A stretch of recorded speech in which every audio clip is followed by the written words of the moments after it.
Mr. President, I come to the floor to congratulate and commend the remarks by the senior senator from Alaska, who certainly knows from whence she speaks. I remember so well the discussion that she just mentioned with regard to the energy bill and HFCs and the effort for a cleaner environment. And it was through the process that we were able to come up with legislation that we all believe, was a better result for the nation and for the environment. It took longer than any of us wish it would have taken, but it was through that process. And had we been in a situation without the ability to filibuster, we would have never gotten to such a good result, because a 50-50 Senate is basically, it's a mandate to move to the middle. So I commend the senior senator from Alaska. She knows from whence she speaks. She's very high up in seniority in the institution. She has institutional memory more than many, many members of this body. And when she says what goes around comes around, and the shoe is at another time on the opposite foot, she knows what the implications of those are and why what the Democrats are proposing now is in the wrong direction for the country. So I believe it's misguided, and I concur with her comments. Mr. President, I come to the floor today on another matter, and that's to support sanctions on Vladimir Putin and his NordStream2 pipeline.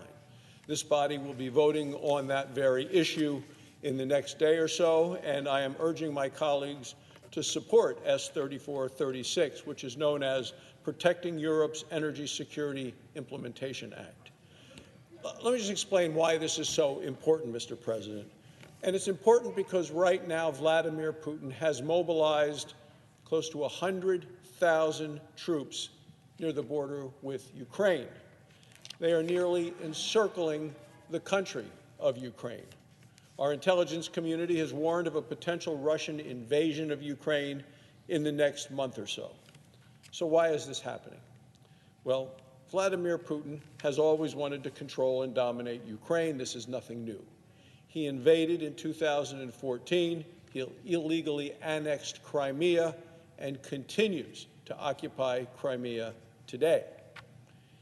Now he wants more, and he is now also flush with cash. With Joe Biden in the White House and Democrat energy policies, Vladimir Putin has hit the energy financial jackpot. You don't have to take my word for it. Take it from the Biden administration. Joe Biden's Undersecretary of State for Political Affairs is one of his top Russian experts for our own State Department. She has spent her entire career working on issues related to Russia, Ukraine, and Europe. Well, in December, she testified before the Foreign Relations Committee. She testified about increasing Russian aggression on the Ukraine border. She said, quote, "Energy is the cash cow that enables these kinds of military deployments." She said, Vladimir Putin needs the energy to flow as much as the consumers need it to flow. Well, why is that? Well, it's because of Russian energy that Putin is able to pursue these dangerous military ambitions. The late Senator John McCain, with whom I've traveled on several occasions to Ukraine, used to say, Russia is a mafia-run gas company disguised as a country.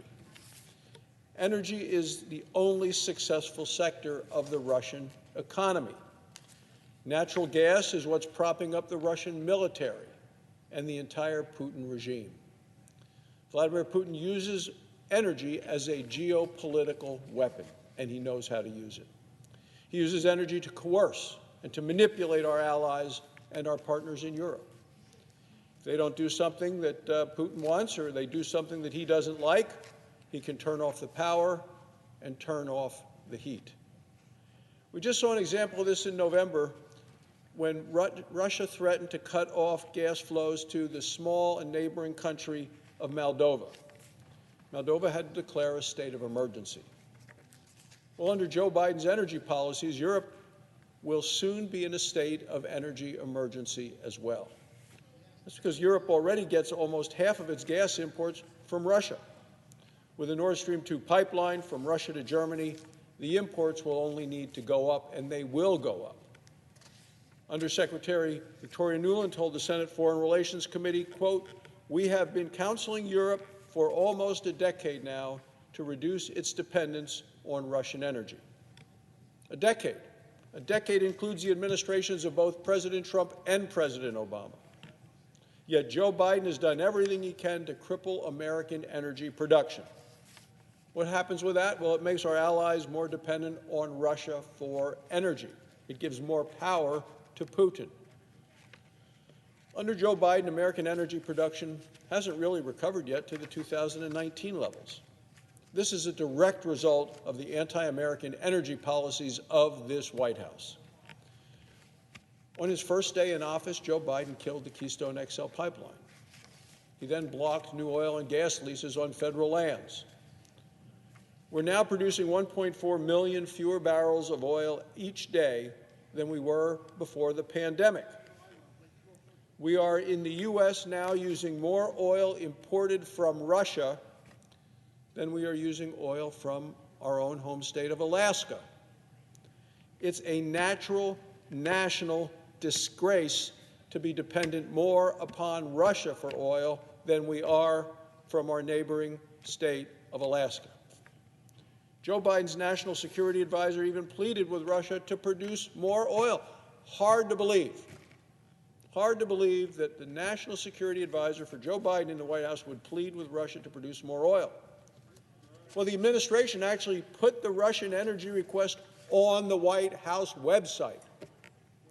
Joe Biden would rather have America buy energy from our enemies than sell energy to our friends. Joe Biden would rather have European nations dependent on Russian energy than increase American energy production and exports from home here to our allies. It's completely backwards. Under Joe Biden, American energy production is down, and energy prices, as any consumer knows, is way up. American families are caught paying the price for these policies of the Democrats and the Biden administration. In November, we saw the biggest energy price increase in 10 years. CNBC reports that 1 in 5 American families can't afford to pay an energy bill this year. Roughly the same percentage have kept their home at an unhealthy low temperature because they can't afford the cost to heat their home.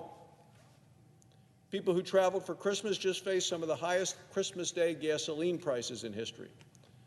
American families are getting squeezed, and Putin is getting rich. Joe Biden is against American pipelines, but in May he gave a green light to Vladimir Putin's pipeline between Russia and Germany. This is a betrayal of American energy workers. It is a betrayal of America's allies in Europe. If the Nord Stream 2 pipeline is completed, it will double the amount of Russian natural gas flowing into Germany.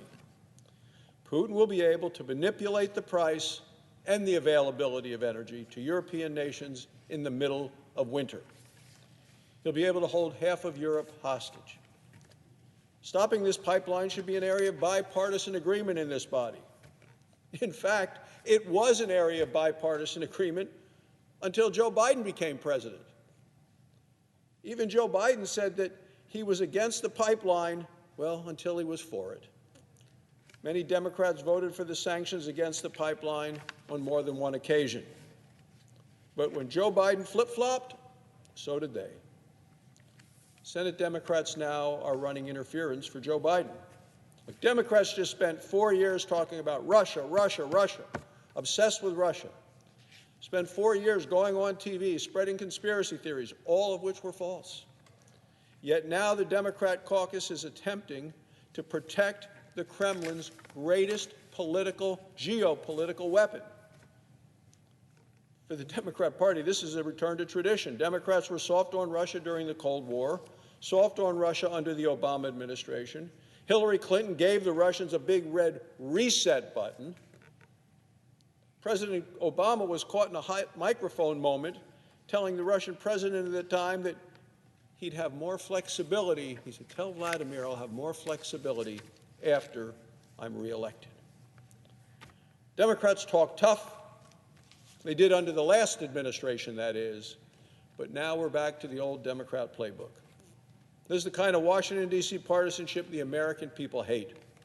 Same thing Democrats did with Iran when Barack Obama was in the White House. An American president must always negotiate from a position of strength. Democrats tend to think if you give Putin or the Ayatollah something they demand, that they will then play nice. It's not how the real world works. Vladimir Putin is cunning, he's opportunistic, he's aggressive. He sees an opportunity and he takes it, and he can smell weakness.